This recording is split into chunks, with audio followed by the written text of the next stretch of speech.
পর্ব ৪ ডাকিনীর ভোজন। সেই রাতে দরজার বাইরে থেমে থেমে চাপা হাসির শব্দ শোনা গেল। তোমাকে আমি ছেড়ে যাব না, অরিন্দম। তুমি আমার। হঠাৎ জানালার কাঁচ কেঁপে উঠল। এক বিকট অন্ধকার ছায়া ঘরের ভেতরে ঢুকে পড়ল। অরিন্দম হাতে থাকা তামার ছুরি তুলে ধরল, যা পণ্ডিত তাকে দিয়েছিলেন।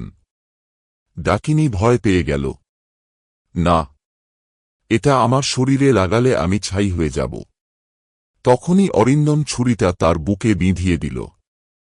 সুরঙ্গনা বিকট চিৎকার করে উঠল। তার শরীর থেকে কালো ধোঁয়া বেরিয়ে এলো, চোখ থেকে আগুনের মতো লাল আলো ছিটকে পড়ল।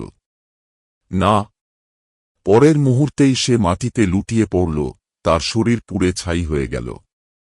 সকাল হলে গ্রামবাসীরা ছুটে এল, কিন্তু সুরঙ্গনার কোনো অস্তিত্বই আর কোথাও পাওয়া গেল না। অরিন্দম অবশেষে মুক্তি পেল, কিন্তু সে জানত কোনো এক অন্ধকার রাতে আবার কোনো এক ডাকিনী শিকারের খোঁজে আসবে। কি ডাকিনীর আতঙ্ক শেষ হল, নাকি কোনো নতুন শিকার তার জন্য অপেক্ষা করছে?